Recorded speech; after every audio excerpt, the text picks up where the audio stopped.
So Marsha, so before this interview, you sent me also an article which I want to kind of chat about a little bit. Sure. And the title of this article, and I'll uh, add a link to this in the description. But Sure. the title of this article is "Don't Chase Happiness, Recognize It," Hmm. and it tells the story which I'm familiar with. Actually, I've read it a little bit, and I won't go through the whole thing. But the essence of it is basically that there's a fisherman on a beach, and he's kind of doing his thing and enjoying the sunshine and fishing.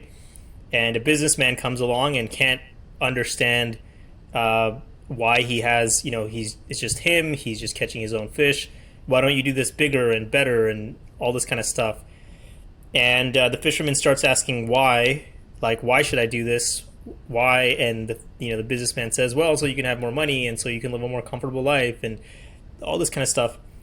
And eventually, they get to the point in this conversation where at the end, the businessman proposes one more thing, and then the fisherman says, or the businessman says, you want to do this so you can lay on a beach and enjoy every day.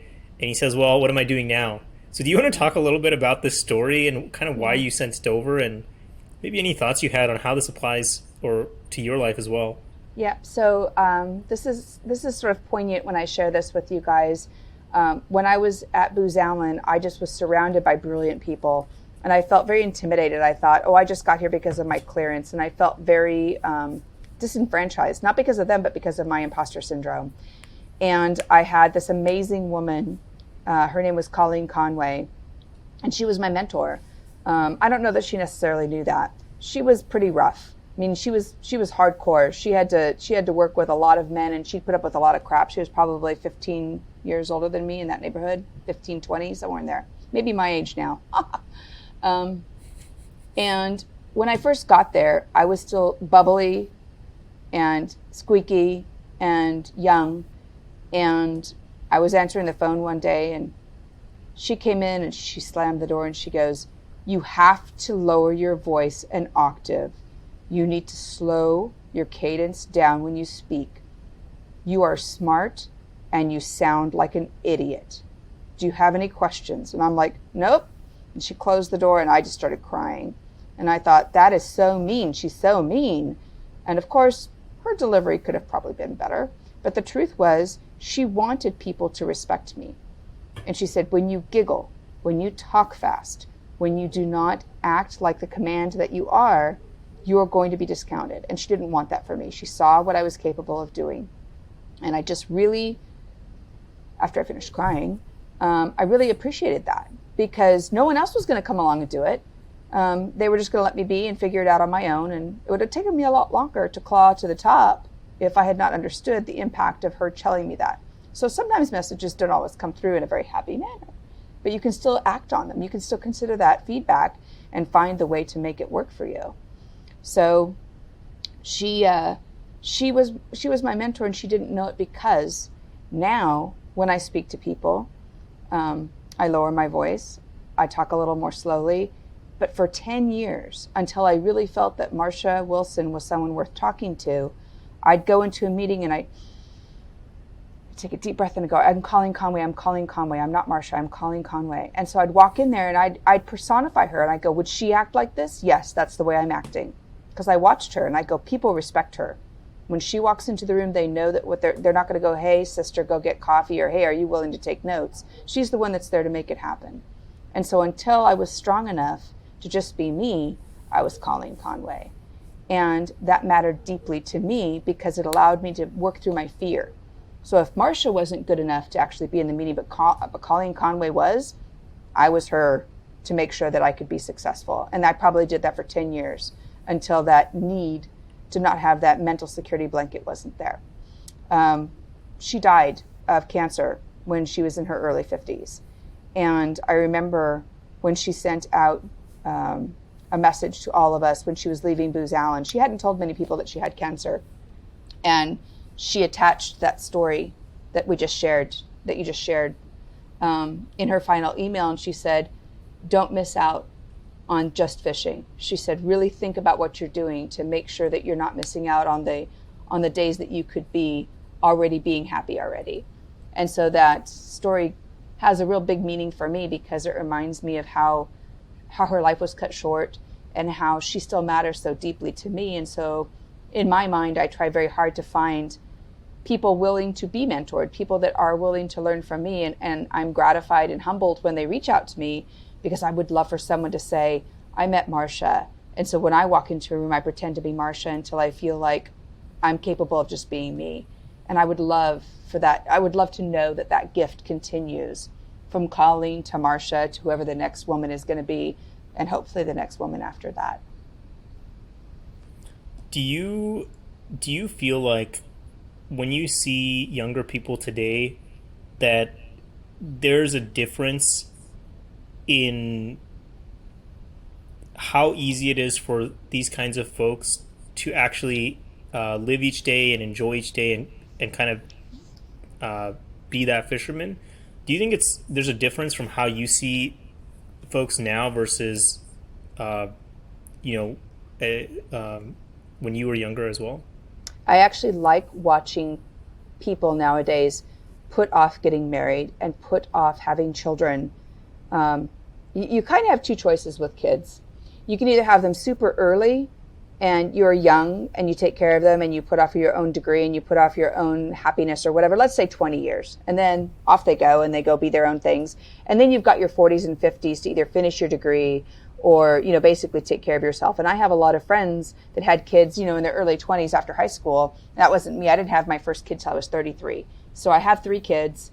My boys are 19 and 21 now, still at home, which is fine. And then I have a little girl who's 11. And I waited a while because I wasn't sure what I wanted to do. And I love the fact that kids nowadays are just enjoying being. I think that's the first part of what you asked, really. You have probably some internal angst about, am I going to be late on something? But you can either have the kids early and start being yourself at 40 or 50, or you can wait and then have all your fun and sow your wild oats and do everything crazy and have your kids in your 30s if the plan works out. Or you don't have to have kids at all. But I'm pleased to see people putting off what they see are like check boxes. Like, you don't have to own a home. There are many places you can dump your money to save money, to sock your money away, that you don't have to require the tax write-offs with owning a home. I think there's a lot of goodness in the introspective, selfish time that you have in your 20s, because you will not have that selfish time in the future if you wed someone or you basically find a life partner that you want. You're always going to have to double check with somebody, and there's nothing wrong with that. It's just a different evolution of your life.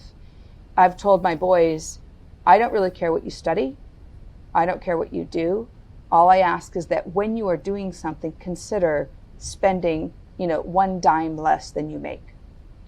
So you will not stretch yourself. Like, you will not have champagne taste, caviar dreams in a $30,000 a year job, because you will be unhappy. You will be stressed. You'll be concerned all the time about how you're going to pay bills and how you're opening a new credit card to pay off the old one. That's bad. That's a bad juju. Don't do that. But if you find a way to put 7 dudes into a 3-bedroom house and you all just kind of flop around and the bathroom is miserable, don't go in there, it's a disaster. But you find some way to, hang out and enjoy life and live within your means and just experience things. Yeah, jump on a plane, Southwest, go up to San Francisco for the day and come back that night because you got, the $49 fares. Go just experience things, because every interface, every experience that you have is truly something valuable. It's not wasted time while you're waiting to get your bachelor's degree.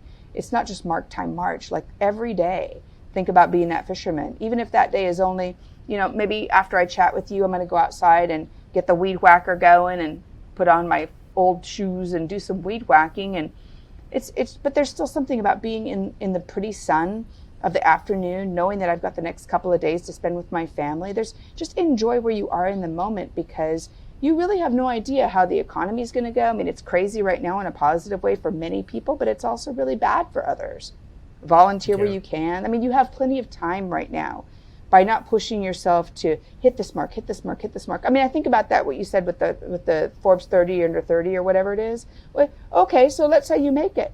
That's like being the quarterback in high school and then going, hey, Let's talk about that time when I was 29 and I made it, right? You're like, stop living in the past.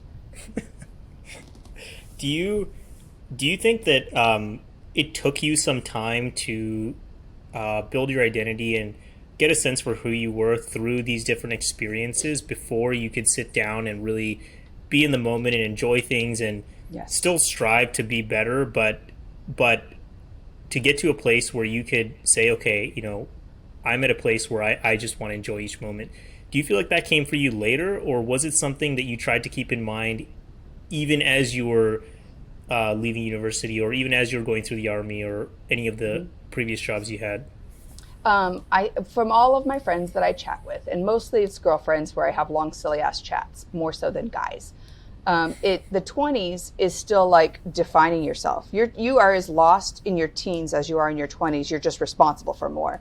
But there's still so much churn going on in your brain. Which way do I go? Does this look good? Is this the haircut I should be wearing?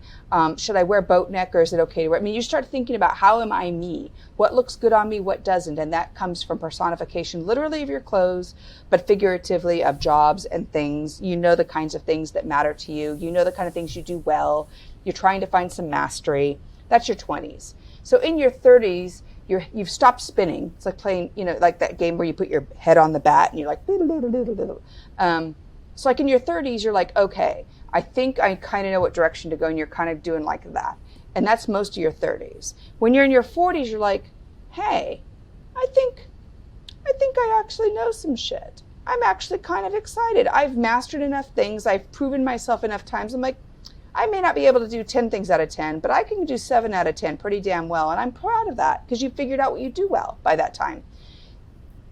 In your 50s, and I can talk to other people in their 50s and see what they say. In my 50s, I've decided I don't really care what people think. And it's super cool. You start to go, I know what I do well and I know what I don't. And so when you go, well, I don't really like that, I go, okay, you don't have to. I'm not going to go, well, why don't you like that? I mean, I'm worried. Don't you like me then? I mean, none of that matters. By the time you get in your 50s, you have this settling that's beautiful, that you're like, I feel confident about the decisions that I make. I try really hard on a daily basis to do 9 out of 10 things either correctly or nicely. I'm not saying I'm a saint. There's still plenty of things that sit there in the corner and go, remember when you did that one stupid thing? You can sit and think about it right now. I mean, there's still always going to be things that aren't perfect and you would like to redo because they hurt someone's feelings and when you didn't mean to, or they were just stupid mistakes that you made that were just circumstance. But moreover, if I had it to do over, I would tell people in their 20s, don't try to be someone in your 40s already. That means you're actually shorting yourself a lot of experiences that allow you to relate to others.